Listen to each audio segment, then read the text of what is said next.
उत्तराखंड की आशा स्वास्थ्य कार्यकर्ताओं ने अपनी 12 सूत्री मांगों को लेकर हल्ला बोल दिया है।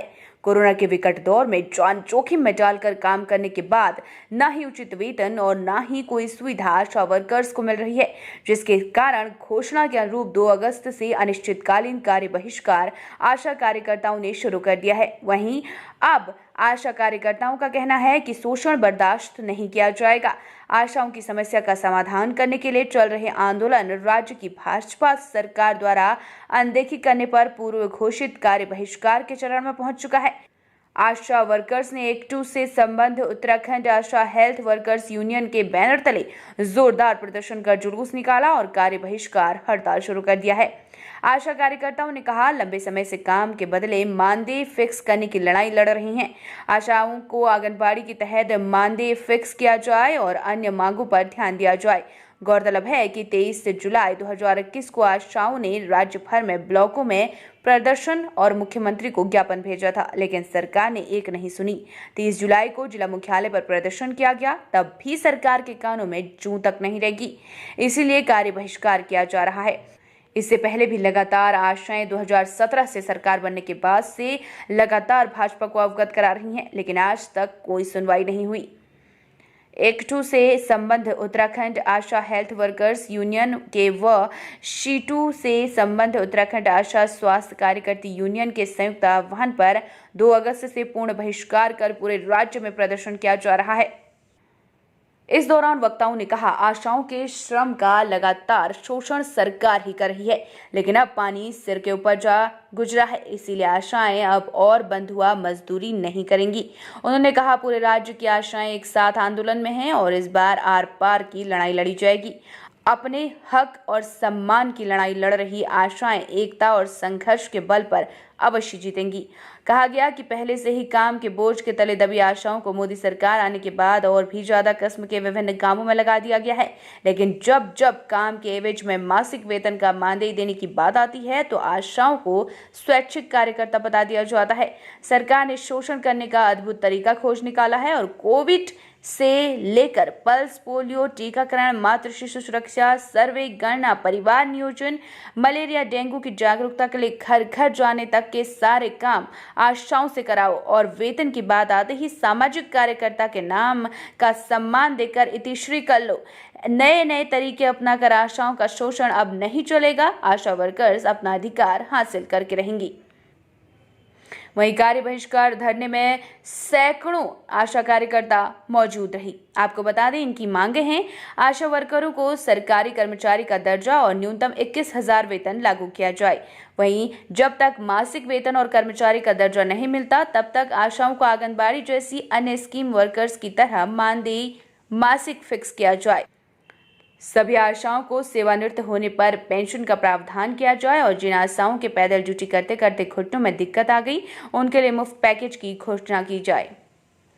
पूर्व मुख्यमंत्री द्वारा घोषित कोरोना भत्ता तत्काल आशाओं के खाते में डाल दिया जाए और कोविड काल में लगी सभी आशा वर्कर्स कोरोना ड्यूटी की शुरुआत से 10,000 रुपये मासिक कोरोना भत्ता भुगतान दिया जाए।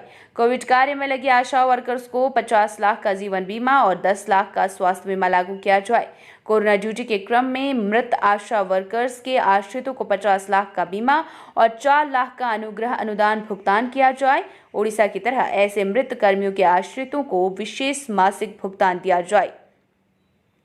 इसी के साथ सेवा के समय दुर्घटना, हार्ट अटैक या बीमारी होने की स्थिति में आशाओं को सुरक्षा प्रदान करने के लिए नियम बनाए जाए और न्यूनतम 10 लाख रुपए मुआवजा का प्रावधान किया जाए। देय मासिक राशि और सभी मदों का बकाया सहित समय से भुगतान किया जाए। आशाओं के विविध भुगतानों में निचले स्तर पर व्याप्त भ्रष्टाचार और कमीशनखोरी पर लगाम लगाई जाए। सभी सरकारी अस्पतालों में विशेषज्ञ डॉक्टरों की नियुक्ति तत्काल की जाए और आशाओं के साथ अस्पताल में सम्मानजनक व्यवहार किया जाए। जब तक कोरोना ड्यूटी के लिए अलग से मासिक भत्ते का प्रावधान नहीं दिया जाता, तब तक आशाओं को कोरोना ड्यूटी न दी जाए। हमारा यहाँ का लगातार अपनी धरने मांगे करते चले आ रहे हैं, लेकिन अब इनसे कोई फ़ायदा नहीं निकला। इसलिए हमने लास्ट हार खा के अपना काम ही बंद कर दिया, क्योंकि जब हमें जिसकी तनख्वाह नहीं मिलेगी तो काम करने से कोई फ़ायदा नहीं है।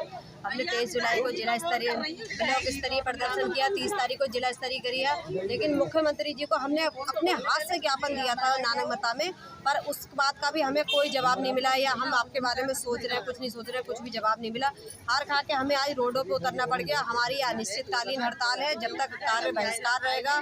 किसी को हम देखभाल कुछ नहीं करेंगे, क्योंकि हमसे कितना सपोर्ट मिलता है हमारे फील्ड वर्क को, हमारे मरीजों को। हम कितने घर की कोविड में भी हमने ध्यान रखा, लेकिन उसके बाद भी कोई असर नहीं पड़ रहा। इसलिए आज से हमारा काम बंद है।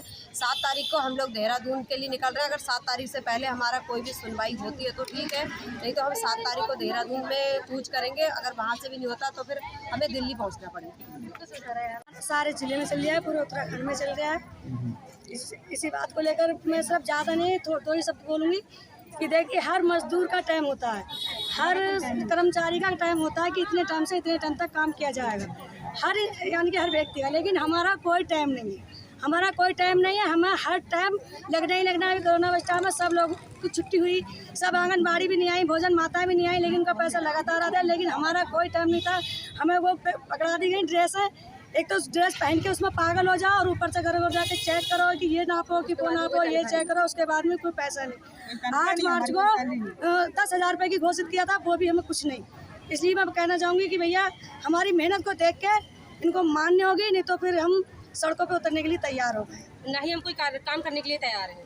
जब तक हमारा हम कोई काम नहीं करेंगे, किसी तरह का भी कोई काम नहीं करेंगे हम, जब तक हम। जो हमारे ब्लॉक सितारगंज की समस्त आशाएं अपनी 12 सूत्रीय मांगों को दृष्टिगत रखते हुए धरने पर बैठी हैं, जिसमें जो अधिकांश मांगे हैं वो राज्य स्तर अथवा उच्च स्तर के अधिकारियों के स्तर से उनका निस्तारण होना है।